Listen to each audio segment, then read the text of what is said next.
And our series this year has been focusing on animals in their backyard, pests and guests, including children. We've covered a few of these, and most of these have been the wild critters, including children, I think. And but tonight we're going to be speaking of sort of the domesticated critters that you may have or want to have in your backyard. And we have pigs and sheep and goats and rabbits talked about. And so we will we have 4 people who work with these animals over various periods of time, and we'll share some of their experiences and figure out whether this may be something that you would enjoy doing or something, well, maybe there's other things to do. And anyway, I think it should be enjoyable. And so we'll start with Bob Barth, who has the Birch Hill Farm on Birch Hill Road here in Lee. And I think he got into pigs rather late in life, but he can talk about his adventures with that. And, did you say backward farming or no, backyard farming? Okay. I never considered my pigs domesticated or any of my animals domesticated. They're always pretty wild.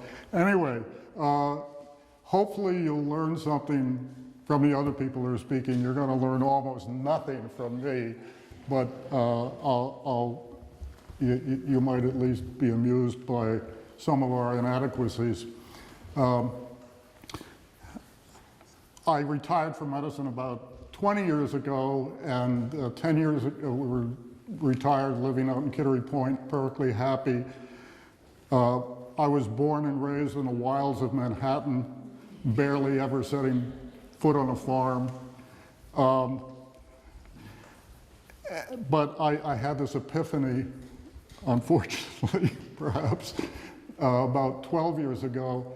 For 20 years, I believed in the science of man-made climate change, and I figured I could only die happy if I could leave my Lee twin grandchildren a place to survive when I died.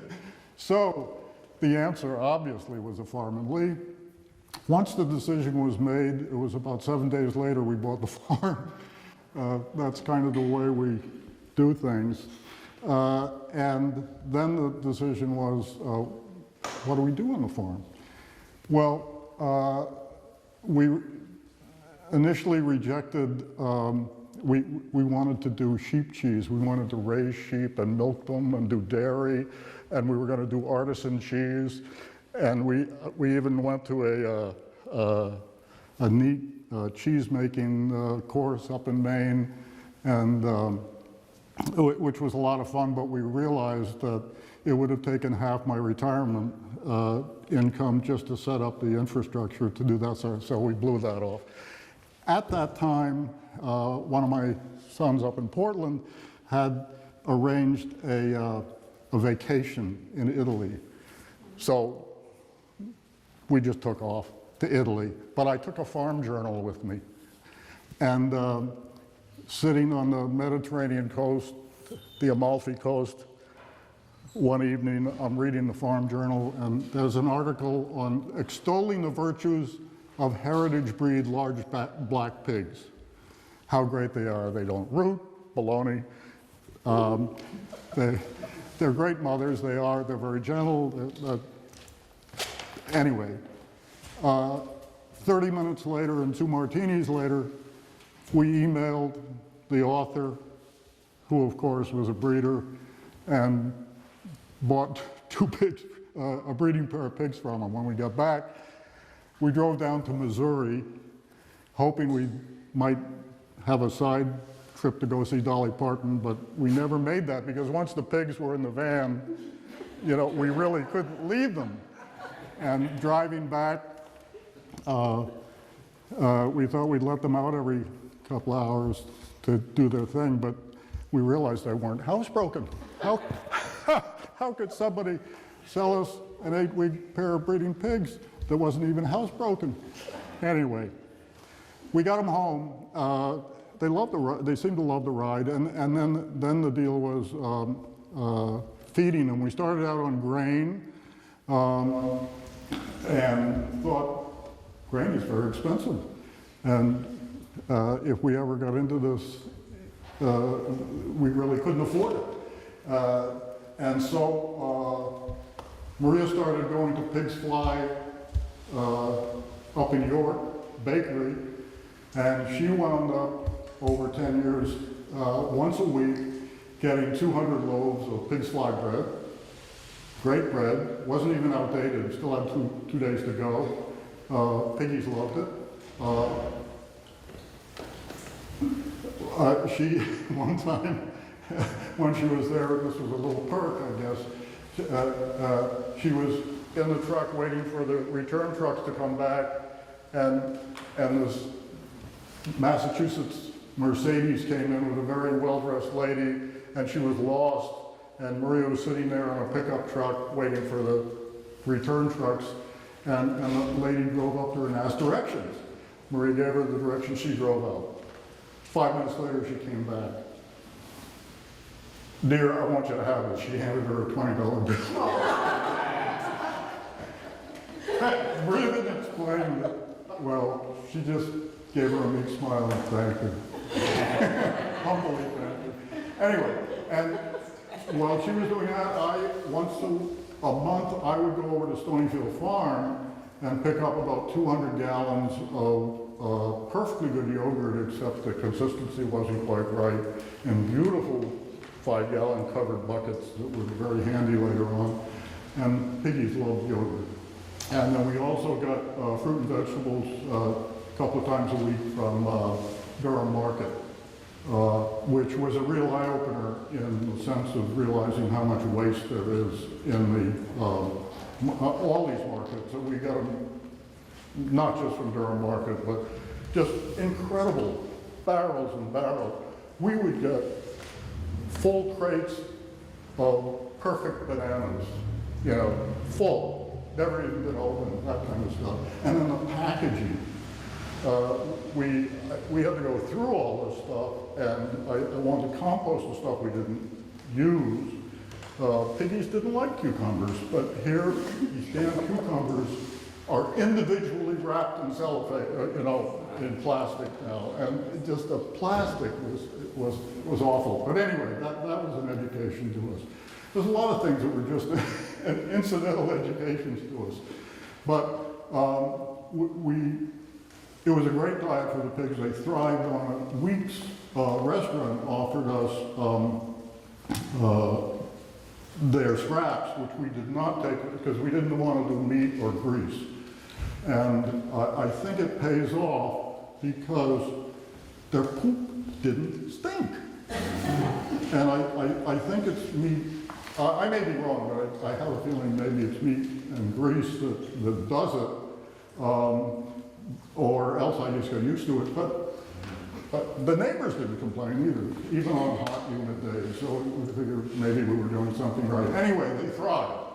And eventually, the happy day was approaching, which we knew because Maria wrote everything down. And the grandchildren, who were about 10 when we started, came over. They were there every day out in the field. And we had belted galleys, and we eventually, and we also had pigs, and we knew everything that went on. The kids would run up to the house, Grandma, they're doing it, write it down. and just incidentally, Annika, the granddaughter, when she was about 15, she went to a trip to Europe, and it was kind of a farm trip. And she was on this Austrian farm, and the farmer asked, so does anyone know what the gestation period of a pig is? 3 months, 3 weeks, 3 days. Gott in Himmel! I've been asking that question for 20 years, and you're the first American who's known the answer. So anyway, 3 months, 3 weeks, 3 days later, Piggy goes into labor. We're excited. We looked it up, and one of the websites said, you got to be there. Things can go wrong. So it's in the evening. She's inside in the barn in a very comfortable pen. There's about 5 people staring at her. First pig comes out. No problem. Little piggy squealing away. Very cute. The website said the next pig should come within 25 minutes. 25 minutes comes by, nothing happens. An hour goes by, nothing happens. Hour and a half goes by, nothing happens. We're panicked. So Maria autoclaves my arm, pours extra virgin olive oil onto it, and I go right up to my shoulder and pull out a pig, which is pretty big. And so we figured maybe it's big, and it's fine. It starts going around, running around. It was no problem at all. We said, okay, well, maybe we lucked out. One big pig stuck. 25 minutes goes by, nothing happens. An hour goes by. Anyway, I pull out another pig. I said, you know, we can't keep doing this. So we go to bed. And no, it was worse. I did try one more, and I couldn't feel anything, so we went to bed. And we figured, you know, first pregnancy, 3 pigs, they were healthy, they looked great, well, we should be happy. We get up the next morning, go out and check them, there's 9 pigs. She was just waiting for us to get the hell out of here. And we never attended another pregnancy after that. And I think we only had a couple of stillbirths, no other problems along those lines. Interesting. Two things that's almost 50 minutes. Two things. We're enjoying your talk. Two things I really hated about doing pigs, and actually we just got out of a year ago, and it was almost a relief. One of them was taking them to market. I love those pigs. You know, they are highly intelligent. They were always getting a lot of attention, and they wanted more attention. They were like puppies.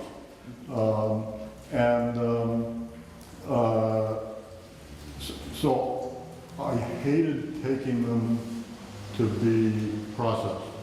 I fantasized about letting them loose in the woods, and then a week later when I supposed to go to pick up the meat, I just bought a couple of pigs.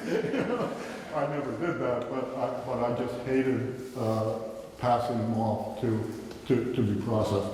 The other thing I hated was cutting them, which, you know, is basically the males. If you're going to sell them meat, you really got to do it. And I was a radiologist, not a surgeon. I hated doing it, but I did it amazingly, and we did it generally about 8 to 10 days. I did them all, and we never had a problem with bleeding or infection, or we never lost a pig, which was pretty neat. But I still hated doing it. At some point, the large black was not, we were mixed up with the, I don't know if you remember Poppers and the joinery over in Newmarket, the restaurant. And at that time, we were really into charcuterie, and the large blacks, which are fairly fatty, were great for charcuterie. But the meat was not ideal, so we started mixing it up with, we got a Tamworth sow, and that was a fantastic cross. But of course, we weren't satisfied with that. We read about another super breed. We had to have it, but they weren't available. But the sperm was. and from some university in the Midwest. And we figured, we can do this. No. So we timed it all out. We got the frozen straw with frozen sperm the day before. I think it was the Tamworth, went into heat, and then okay, so how are we going to do this? So my son and I knew that she loved to have her ears scratched. So I straddled her and scratched her ears out in the paddock, and she loved it. She just loved it. And then Jock came up behind her, and as soon as he touched her, she took off. And here I am riding a pig around the paddock. And Jock's chasing both of us with a straw, trying to get it in any orifice. Hopefully, it just thankful nobody recorded it, and nobody drove by or walked by, because the paddock is right on the front row, and saw this fiasco. And needless to say, it didn't take, and we never tried it again. So anyway, I'm past my time, and as I say, it was unlikely you would learn anything except maybe it could be abused by our inadequacy. We loved it. We loved the experience. We learned a lot, but not enough. And it was just great, and it was wonderful, obviously, for the grandchildren growing up on the farm. Whatever happens to the farm, it will be available to them at some point.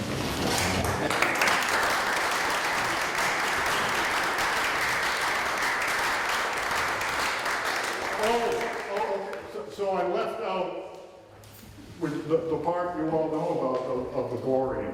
I assume, raise your hands if you know about the goring. Oh, come on. Can I take a couple minutes? Okay, so one night in February, ice cold, Maria and I, it's about 5 o'clock at night, it's dark, we are going out to dinner. And we're going by the paddock, and we hear this horrible squealing. And a flashlight, we look over, there is the Tamworth sow down on the ground, wedged between the fence and a trough that's frozen into the ground at an angle. And the boar's on top of it. And we think, oh my God, she's dead, she's a goner. But being stupid and fearless, I jump in the paddock. Maria hands me a hog panel, and I get the boar kind of separated, and I take an axe, and it takes me about 10 minutes to chop out the trough. She pops up, she's fine. Woo! Great, incredible. I hand Maria the axe. I lift up the hog panel to release the boar, and I'm walking away, and all of a sudden I feel this pop, and I lift it up about a foot off the ground, and I told Maria, I think he got me. And he got me all right. He got one of my arteries in my right buttock, and so I'm bleeding like crazy. Run up, take a shower, wrap a towel around myself. Maria takes me to the emergency room. Wentworth Douglas drives me there, drops me off, and then goes to park the car. I stagger into the emergency room up to the desk to this nurse. I worked at this hospital for 30 years. Check this out. I go up to the desk, I say, a 600-pound boar just got me in the butt, and I'm bleeding heavily. Can you get me a gurney? Have a seat in the waiting room. I'm getting faint. No, really, I'm not. This really happened. I'm bleeding out. Can you get me a gurney? I gotta lie down. Have a seat, in the waiting room. So by this time, I'm just about passed out. So I wander out to the waiting room and collapse onto the floor as my wife walks in the door and said, "He's not drunk, he's not kidding."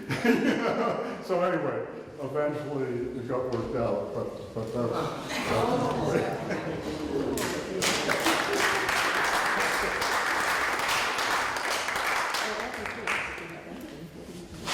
Hickory Nut Farm, we're over on York Lane. And when I was a kid, I always had a dream of having a farm, but I didn't know it was going to be goats. It was some kind of an animal. So I used to pray when I was a kid for a farm, and then when I was 45, that voice said, "Be patient, you will have your farm." When I was 54, he said, "You do it now or never." My husband and I are both architects, and we had our business up in York, Maine. And we've been practicing up there for 25 years. So my name is Donna-Lee, I live in Lee. My last name is Woods, our farm is out in the woods, and we live on York Lane. So, we started out with every animal, bees, never had a cow, horse, pigs, all kinds. Then we got the goats, and I absolutely fell in love with the process of milking these goats and having the milk. So from grass to milk. And then I started researching it and found out that goat milk, because of what they eat, they forage, they don't graze, their milk is alkaline, and alkaline is very healthy for our bodies. So we started, the girlfriend gave me a goat, 3 farms called me and asked if I wanted to free lease some goats from them. That means that I get their milkers, I keep the milk, I keep the kids, I pay for their upkeep, any vet bills, all that kind of stuff, and then when they want them back, they take them back, or when I'm done with them, and that's the way we started building. So, let's see, about 2 hours ago, we had 97 kids, we now have 99 kids, and we have 80 milkers, and we milk, let's see, we're up to 60 right now. Our milking parlor milks 12 at a time. We started out milking by hand, and then I went to milk one night and my hands locked, and I said, "This is not working." So I got a little machine, so we milk 1 goat at a time, and then I mixed it to 2 goats at a time, and now we're up to 12. And it seems to be working. They go through a panel, lift the door up, they go through a little panel, they walk up a ramp, they go on a big metal platform, they get fed on one end, get milk on the other, and the milk runs through all these stainless steel pipes, and it goes down into a milk tank, and that's the refrigerator, was state inspected. So we started with no knowledge, and went through all kinds of scenarios of raising these goats. I thought that I would bring some, if anybody is interested in goat stuff, I'd give you some real basic knowledge stuff. There are different kinds of goats. Goats forage, as I said, which means they eat poison ivy, and they eat bark, and they eat leaves. And they will clear land very quickly. A lot of people want goats for that reason. But goats are also good for the milk. Also, there's a cashmere goat, which is good for hair, for their cashmere. There are goats for meat, the boar goats, and these are all different types of goats. We mix our dairy goats. We have Nubians, Oberhauslys, Toggenburg, Sarnens, and Alpine.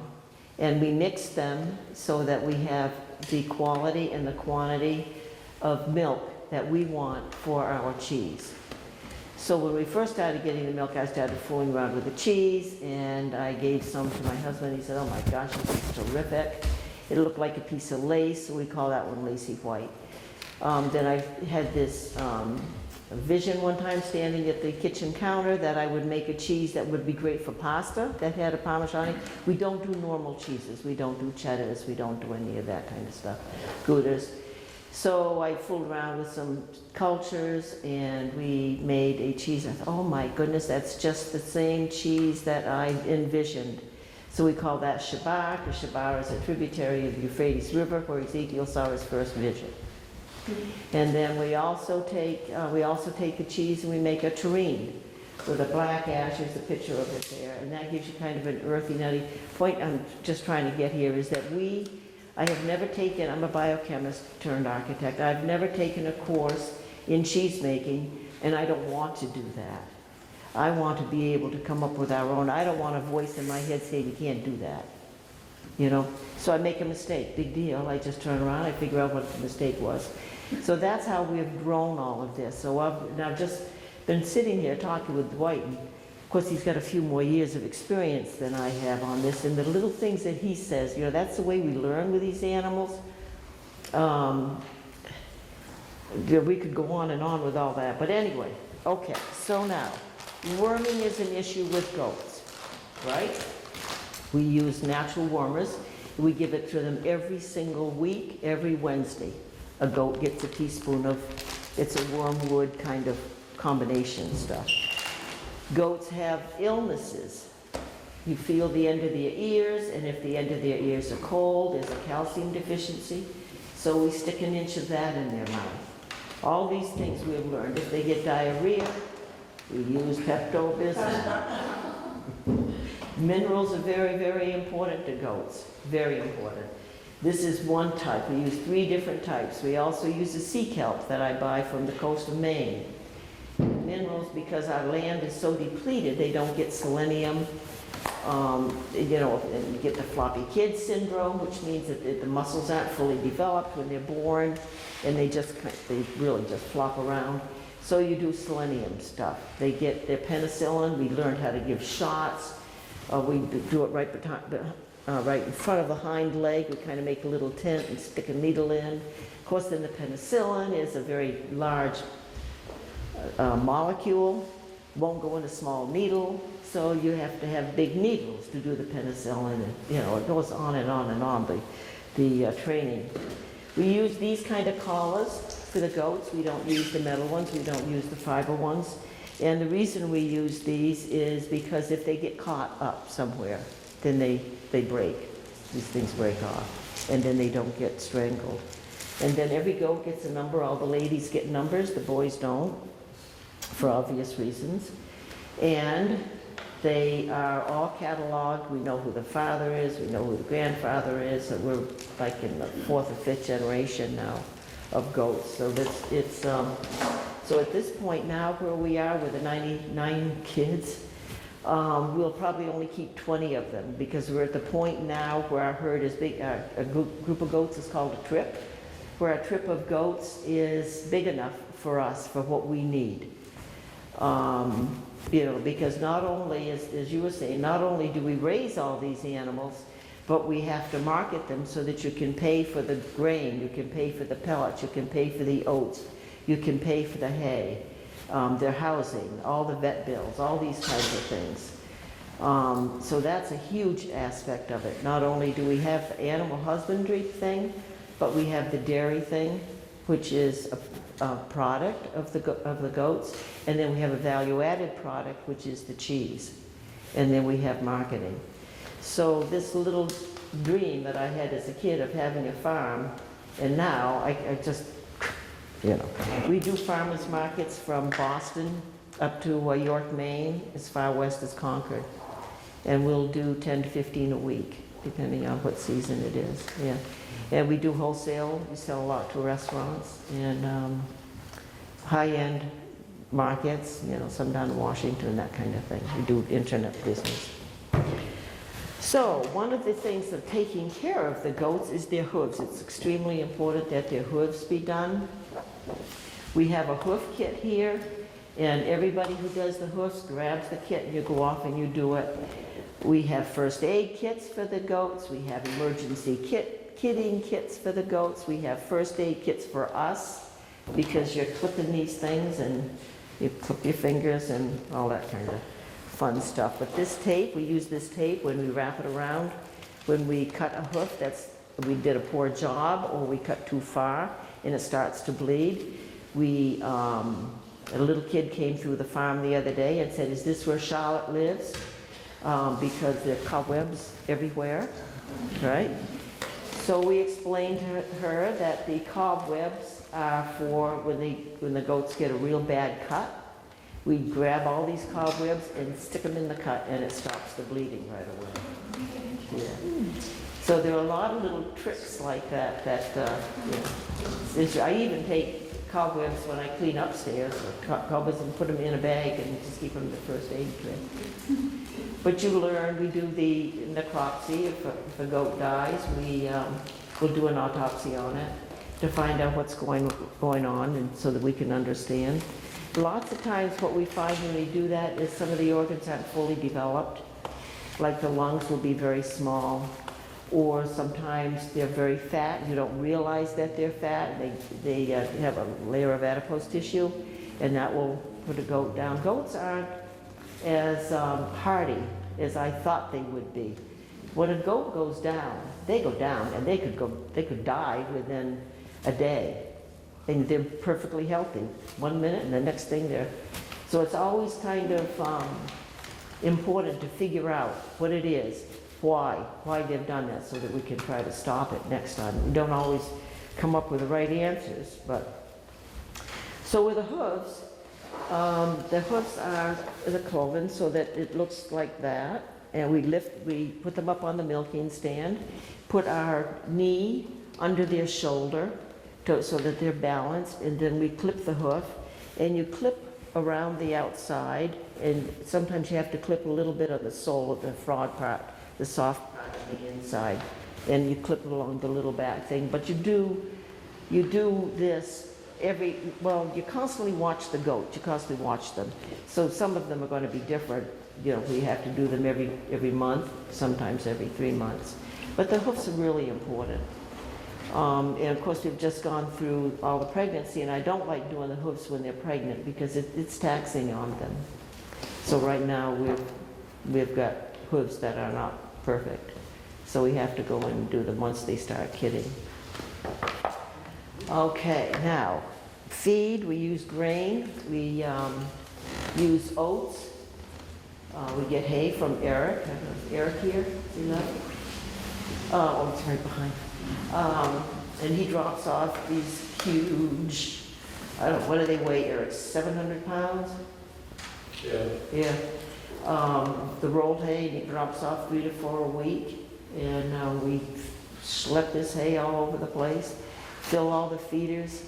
We use, you're always trying to come up with better ways of doing things. I don't have a picture of it. Oh yeah, right here. See, this is the new milking prowler right here. See how the goats are there on the stand? And see the trough? We got these tubes from placed there on 125 and cut them in half. And that's what we use. That's where we put the grain in. That's how we feed the goats. We have probably 15 of them around the barn. We have donkeys, and we have 3 donkeys. And the reason we have the donkeys is they kill coyotes, and coyotes go after goats, donkeys and llamas. So when the Newmarket kids come to visit and learn about the Stinky Cheese Cave, which is what they call it, they aren't allowed to hold their nose though,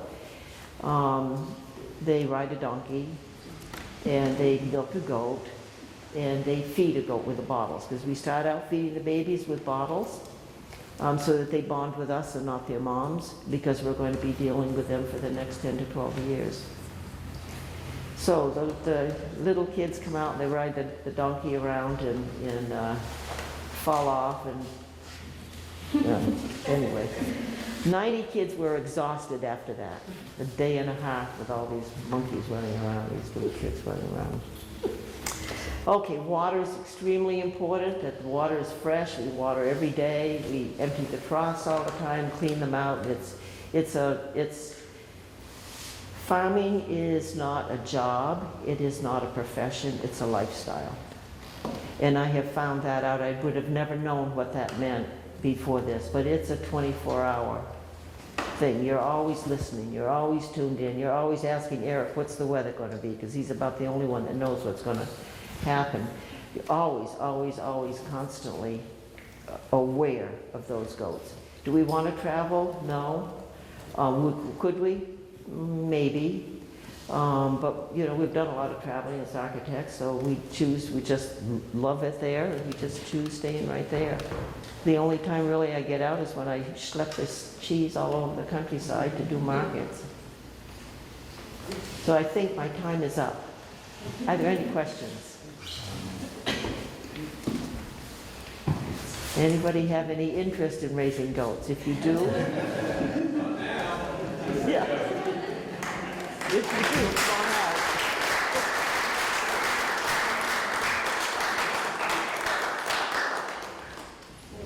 Who's been with sheep for many, many years, taught at the Thompson School here, animal sciences, and so he's very knowledgeable, and his farm on Parkland Road is called Bullmark Farm. Right? Correct.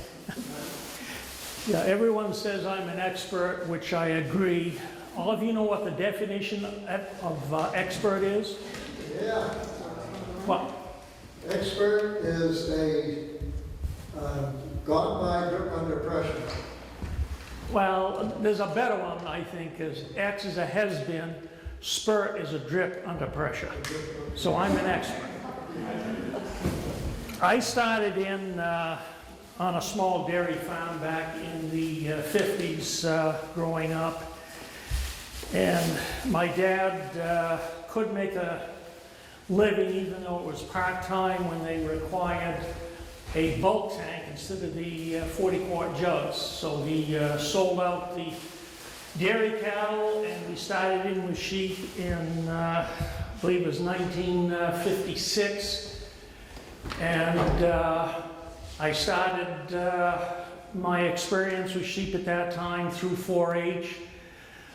I showed sheep throughout college. They paid my way through college. You cannot do it today with the price of school, but the sheep were good to me. They were good to my kids. They were fantastic to my grandkids. And we've had a lot of fun raising them.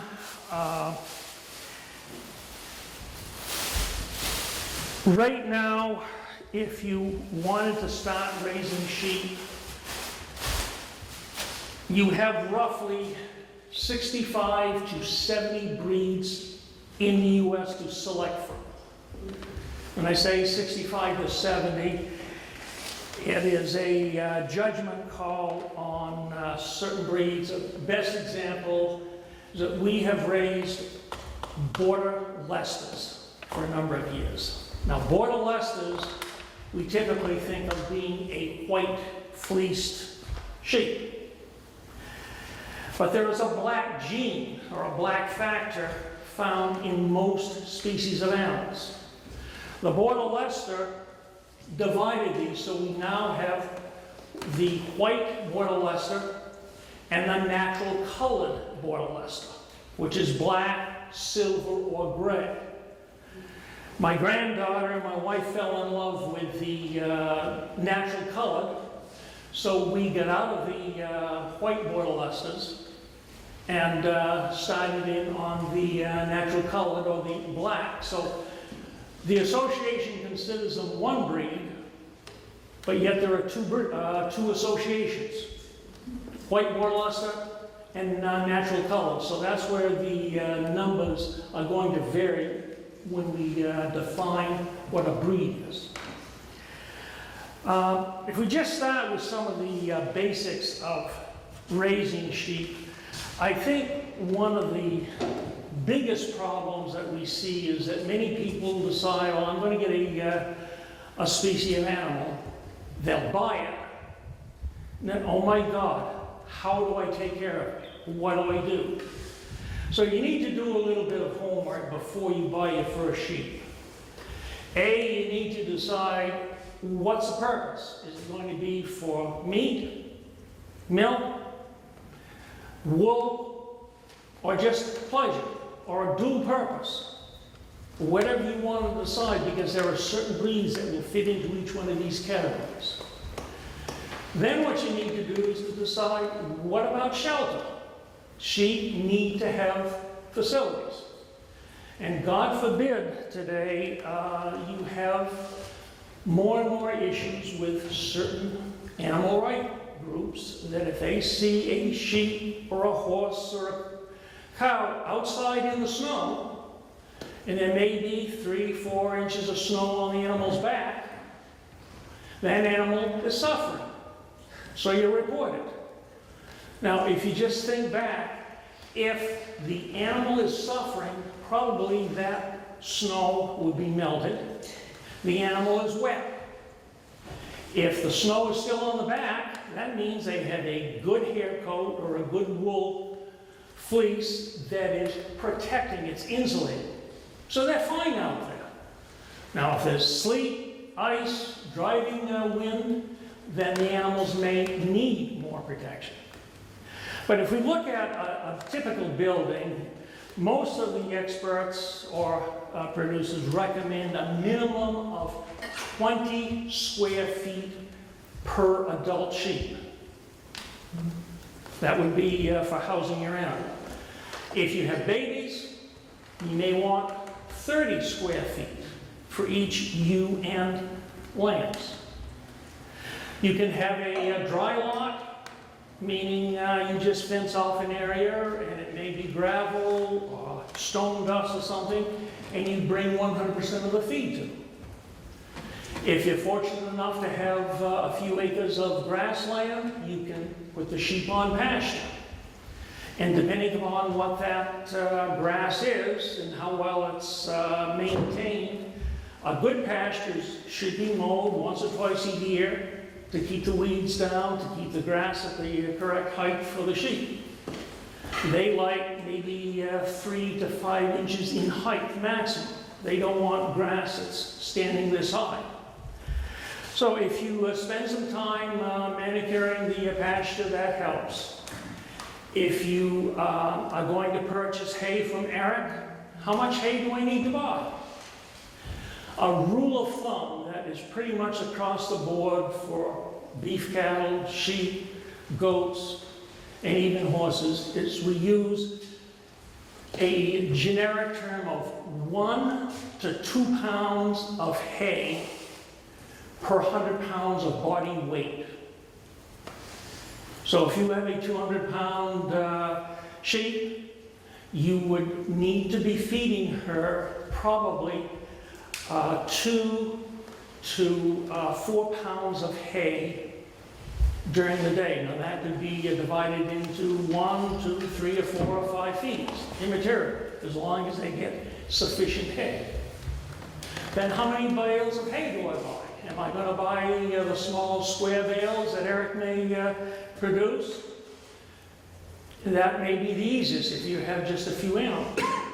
Find out what the average size of bale of hay he produces. Maybe it's going to be 35 or 40, 50-pound bale. If it's a 50-pound bale, then you can do some math and figure out how many bales of hay that you would buy.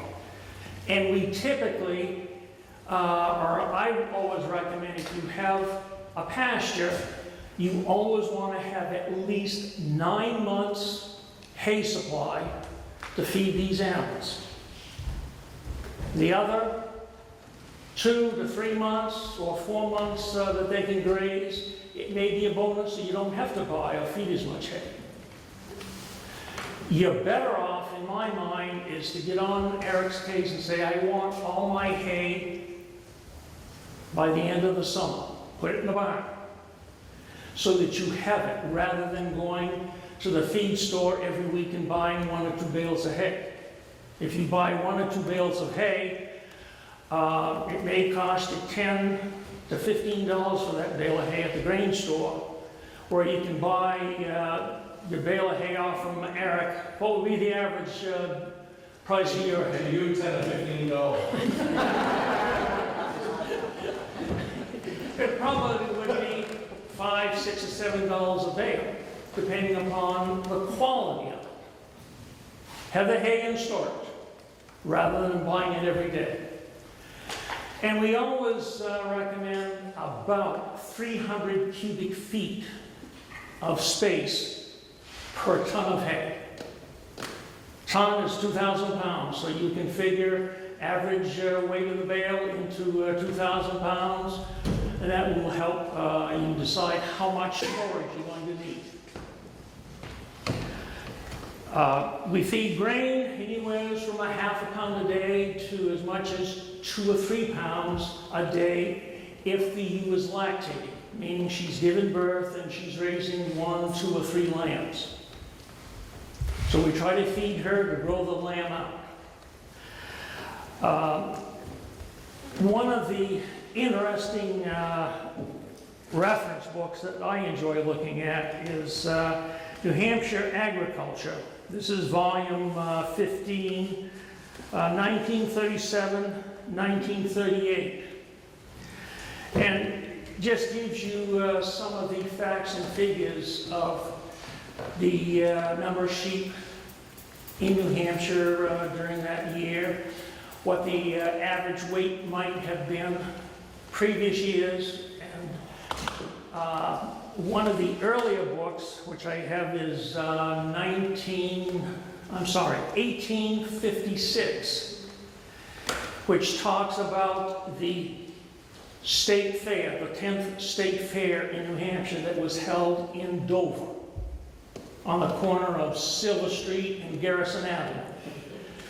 But they were also talking about what the average lamb weighed in 90 days. It would weigh between 15 and 20 pounds in 90 days. Now, it's not uncommon to have a 15 or a 20 pound lamb born today with some of our breeds. And if we can't produce a 100-pound lamb in 90 days, there's something wrong. So it kind of gives you a comparison of what agriculture was a few years ago as opposed to today. If we look at some of the other requirements, maybe a good example with my place on Catlin Road. When we bought the farm in 1971, we moved my dad's flock and my flock of sheep from Tilton because he passed away April 1st. And so I had to find a place to move the sheep because I was in graduate school that year at UNH. And we brought 125 brood ewes to Lee. And the first year was very enjoyable because I had no running water. The barn was across the street, so when the ewes were lambing in January and February, I was hauling a minimum of 2 to 3 gallons per lactating ewe per day to them morning and night. And that was interesting. The next year I had running water to the barn. But we decided that we were going to have a breed of sheep that we could produce meat, as we helped keep our freezer full. We wanted a breed that was easy to work with. We wanted a breed that had some wool. And over the course of 50 years, I probably worked with 7 to 8 different breeds of sheep between Tilton and Lee.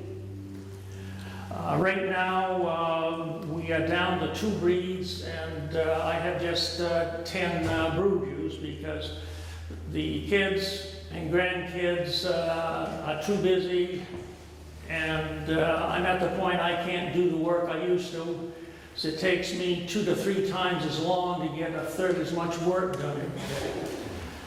So you cut back accordingly, but the breeds that were selected were Tunis, which is a breed that came from North Africa, or Tunisia. It's kind of the red breed. No wool on the legs, a head, fantastic personality. And then my granddaughter and wife got involved with the Border Leicesters, that is primarily wool. And I've got a couple examples. This, I can pass it around, is the wool roving from the border lesters that has been partially processed. In the course of 12 months growth, they'll probably have about 10 pounds of fleece. And you can have that process, meaning it's going to be scoured, it'll be washed commercially, and then it's going to be cleaned, and you might have 4 to 5 pounds of high quality material that can be further processed into your roving or yarn for your spinners, your weavers, the knitters, etc. And there's a huge demand, I think, today on the backyard flocks, or people want to do the knitting. Now the black will not take a dot. The silver, the grays will carry through, and so it's just a natural color that can be mixed with white. If you look at the white border luster, this is another example of the fleece that was processed. People love that because then you can dye it. What can be extremely important, I think, is if you want to purchase the wool, look at the body of that wool. When I say body, if you have a sheep that's standing, if you would take a handful of fleece in 4 or 5 locations, it might be at the top of the shoulders, along the rib cage, the loin towards the rear end, and down on the lower leg. Do that in the same location on the fleece, both sides, to feel the body. If you grab a handful, if that is a dense fleece that has a lot of what we call crimp, C-R-I-M-P, you have a handful. If it is a loose fleece, the spinners do not want it, the wool companies do not want it. It has nothing to it. It's like grabbing a handful of water. And we also look at what we call the kemp, K-E-M-P. Kemp versus crimp. We're talking about the number of waves per inch in length of the fiber. Kemp may have 2, 3, or 4 waves in 1 inch of the fiber. It's really a hair follicle that won't take a dot. If you have a lot of kemp in the fleece, you don't want to use that fleece or the sheep to produce wool for processing. Now, crimp, we're talking the number of waves. We'd like to see at least 15 to 20 little waves per inch. Your real fine wool may have 20, 30, or 40 crimps per inch. And that brings the highest price. But it's extremely dense, has a lot of lanolin in it. So we do have the opportunity to make a little bit of money. I will tell you, you will never get rich raising sheep. I'm happy every year if I can turn a new dollar for an old dollar invested today. But you have to look at the added value. What is happening with your kids or grandkids? If they're involved with agriculture, they have less time to get into trouble. If they're involved with agriculture, involved with 4-H, involved with your FFA, at your various chapters left in the state, those students may not have as high grades as some of the others, but they have a proven track record of getting into college. They know how to use their time. They traditionally have a higher graduation rate than those that have no agricultural background. My daughters obtained scholarships through 4-H that helped to pay for their school. My granddaughters, the same way.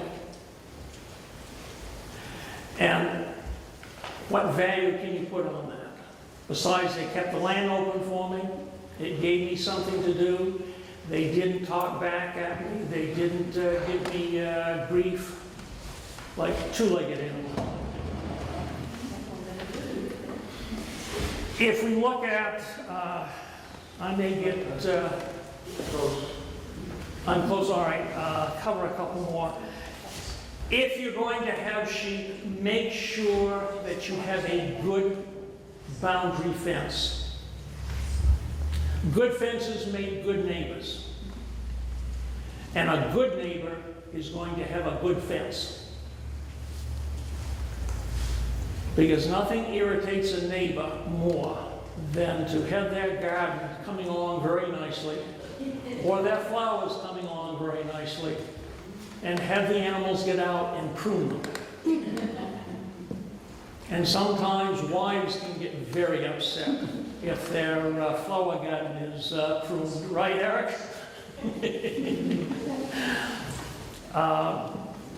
The other thing that I'm sort of biased in terms of fences, I like what we call a 48-inch woven wire that has 6-inch stays, meaning every 6 inches there is a vertical wire going up, as opposed to a 12-inch stay, where every 12 inches the wire goes from top to bottom.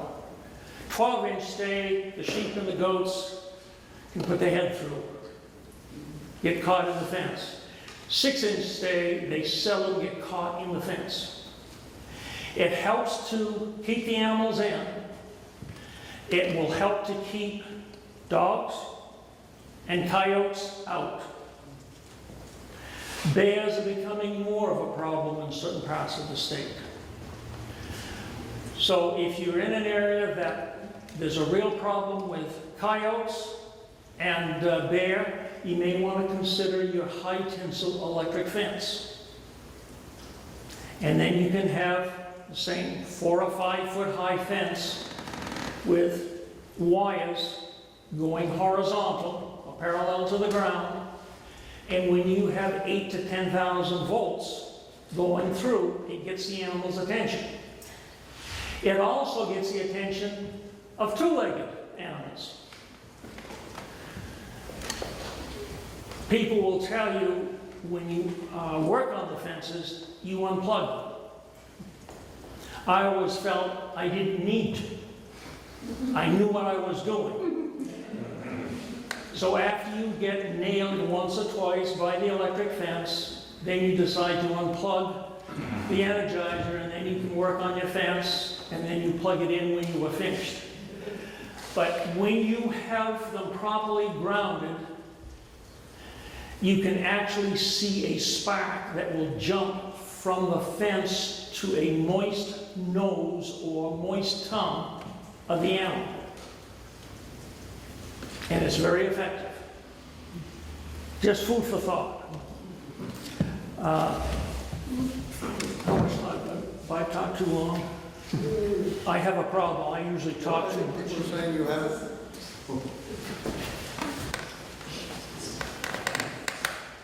All right,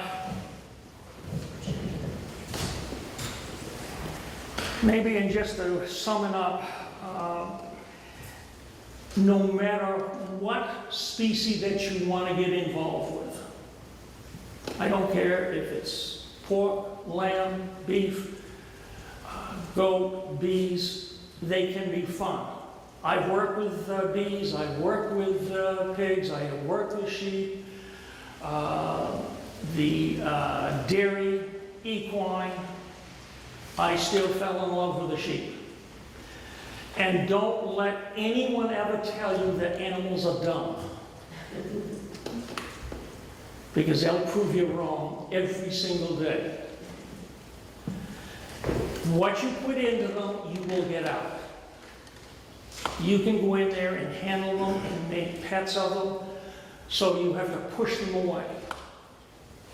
Or you could be like some people that go in and they holler, they rant and rave, yell, scream, and the animals are a wreck. You go to the door and animals go out to the pasture because they're frightened of you. Or you can be one that takes care of them properly, and you open the door and they're going to be trampling you to get attention. It can be fun, it can be expensive, but I think if you just look at history, keep a diary. Things repeat itself. Read some of the old books for the cures. Talk with people, particularly the old timers that have had experience. They're more than willing to share some of their knowledge with you. Because that's how we became established. Watching, listening, and talking. Thank you.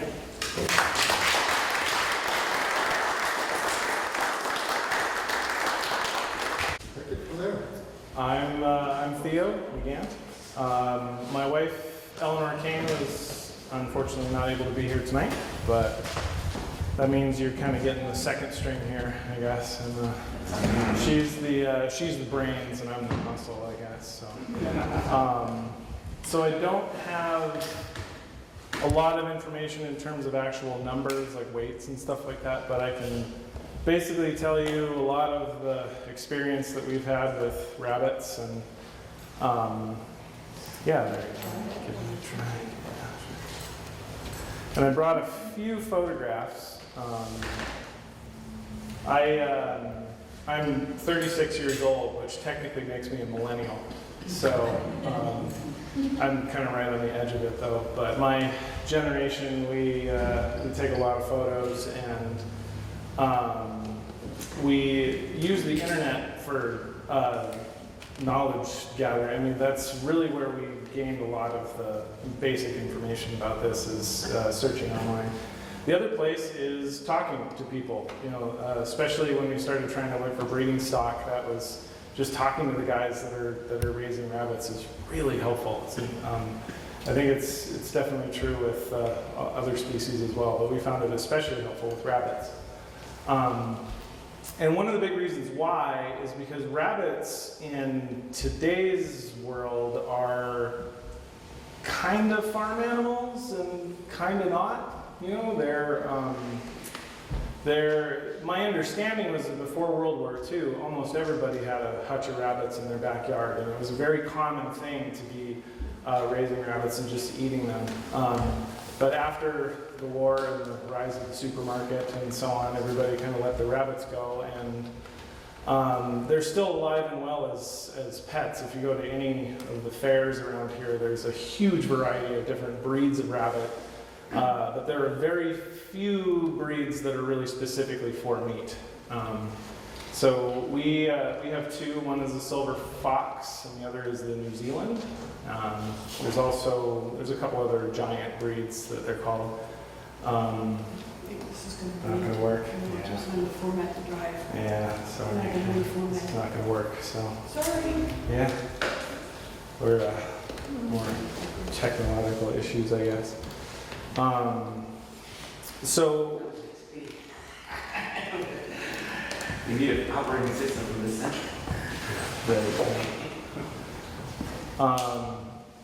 The background that our background basically is we started farming about 8 years ago on leased land in Massachusetts, and about a year after we started, we hired a woman named Ellen who worked for us for several years, and probably about 3 months after she started working for us, she said, "Hey, you guys should do rabbits. You know, I used to do rabbits with 4-H and raised meat rabbits, and it's definitely something that's easy enough to do."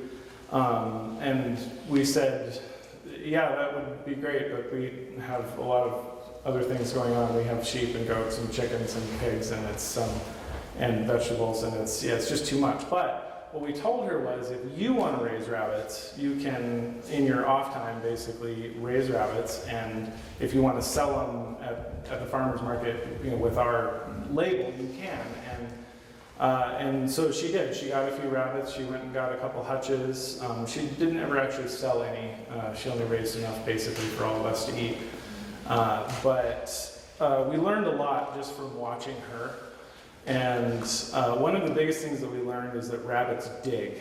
And so if you're trying to raise them in a little cage, that's one thing, but we were trying to do them on pasture, and somewhat similar to the Joel Salatin model of raising chickens. Basically, we had a little enclosure and we move them every day. But those little rabbits are amazing how fast they'll just like dig right underneath the side. So there were a lot of escapes. I think that was probably one of the reasons why she never really actually sold any, because I think my dog probably ate more than the rest of us. That was by far the biggest predator that we had to deal with, was Jeb, my dog. And he's still around too. We keep a really close eye on him. So a few years later, Ellen had moved back to her home in upstate New York, and we finally had time. We decided, hey, it's time to start with rabbits, and so we started looking for breeding stock. And we found it to be incredibly difficult to find breeding stock, because the vast majority of rabbits that are available out there are spayed and neutered, which is really not helpful when you're trying to breed them. So we did finally find a couple of farms. There was a guy down in Massachusetts. There was a guy in, I want to say, Henniker, or one of the towns west of Concord, and these people that are willing to talk to you about breeding stock are they're sometimes kind of secretive, because there's so few people doing it, and the rabbits are so valuable that they want to make sure that you're really serious about it. At least that was the impression that we got from the people that we talked to, is they're not interested in people that are just idly interested in rabbits. They only want to talk to you if you are serious about raising rabbits. And so we did manage to get a few. We got 3 bucks and 7 does. So that's the terminology. Bucks are males, does are the females, and the little ones are called kittens. Although most people around here call them kits. So I think the kittens is the kind of the old term for them. We breed the bucks and the does usually in the springtime, and in fact we have several litters of kittens right now. So if you want to stop by and see the rabbits that are about this big, they're pretty cute. And so then we do raise them on pasture, basically the same way Ellen did, but we kind of came up with a new design for the enclosures. I put together these, basically they're a box that are 8 feet long by 4 feet wide by 2 feet tall, which is really great for dimensional lumber and plywood. I figured out a way that you can build 2 of these structures with almost no scrap. Basically, I took 2x4s and ripped them in half and made the frame with it and covered half of it with plywood and the other half with chicken wire. And that basically was the enclosure. And then we built rails that we laid down underneath the enclosure, and underneath that we put chicken wire down. So basically we took a 5-foot roll of chicken wire, rolled it out on the grass, and ideally you do this a few weeks ahead of time so that the grass can grow up through the chicken wire. You put the enclosure down, the rabbits go in it, and then we just move it every day, and they eat the grass as they go. And then when we're on the back end, you make sure to roll up the chicken wire before the grass goes back up through it again. It's worked really well. We have done a lot of experiments with trying to withhold grain to see just how big they would get on just grass, or we've tried with supplementing with just vegetable scraps. We've tried doing just grain and the control, basically feeding some of them grain, and basically the results were exactly what you would expect. The more you feed them, the bigger they get. They're pretty intuitive in that respect. We did find, though, we have suspected, though we didn't actually test this yet, that if you were to move them more frequently, you probably could completely cut the grain out of their diet and raise nice big rabbits.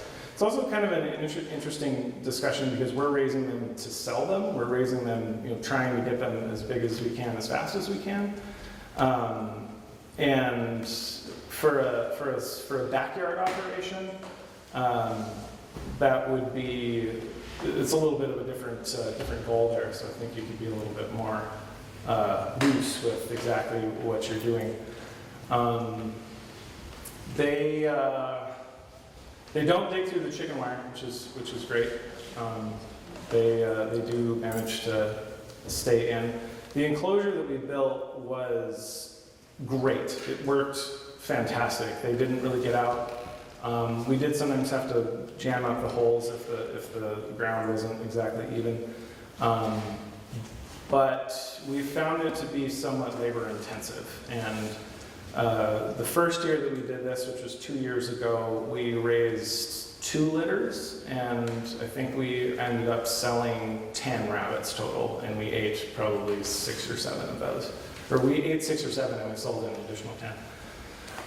Last year we sold 50 rabbits and we probably ate another 6 or 7. So we dramatically increased our production, and we found that the system that we had used was really not good for the scale that we were at.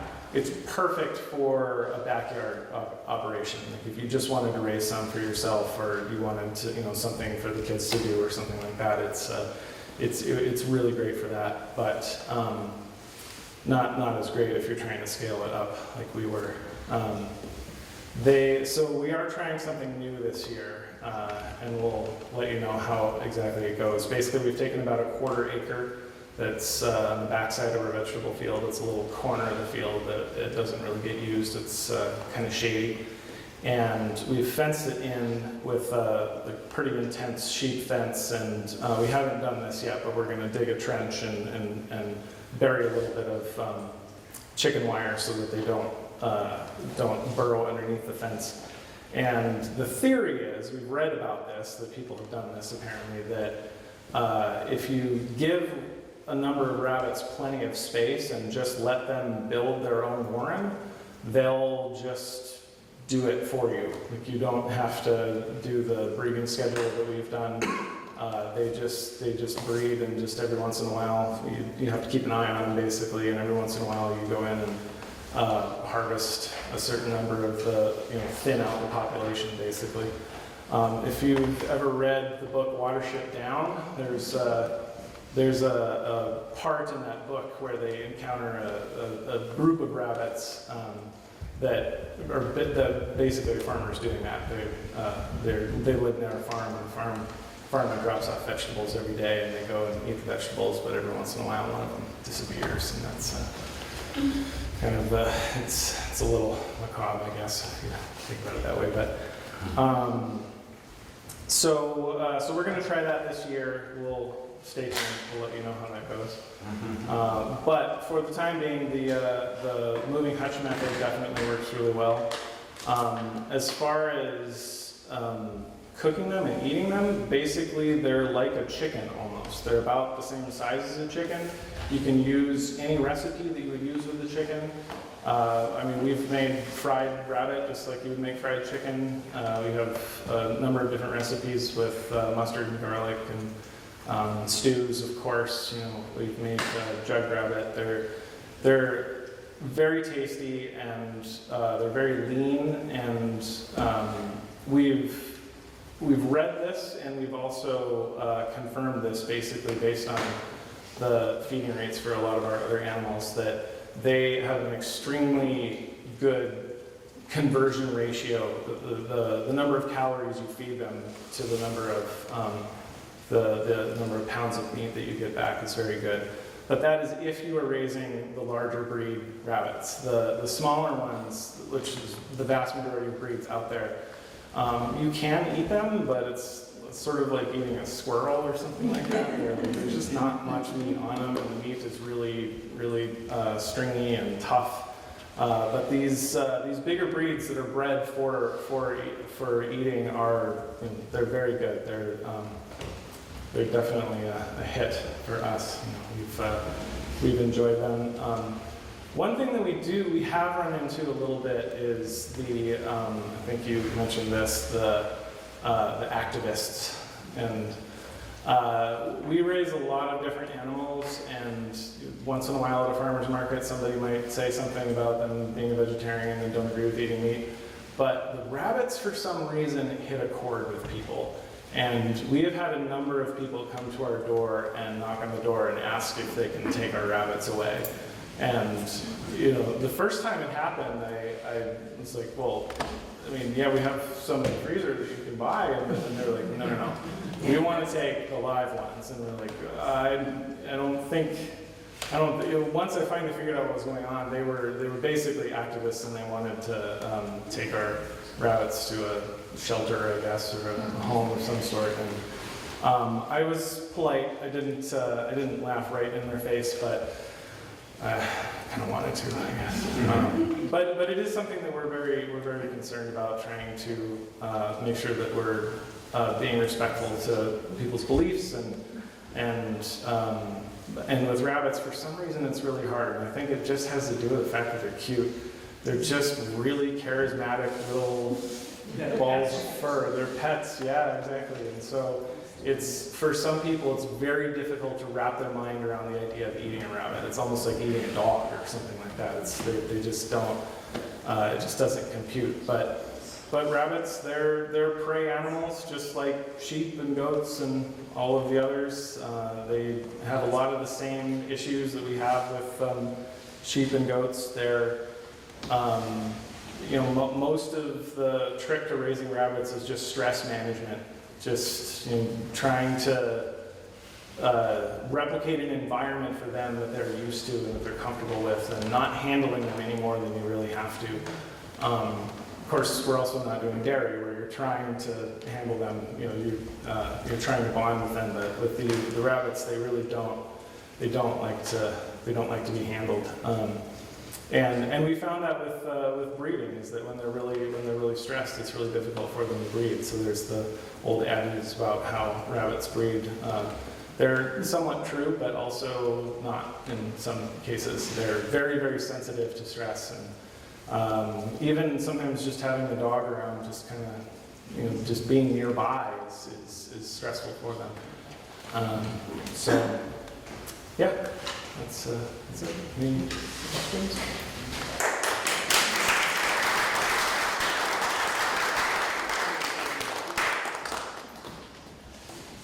Well, I thank all of our presenters. Do we have any other questions that want to be asked any of these? Yes? Oh, they're just waiting. Yeah, I'm sure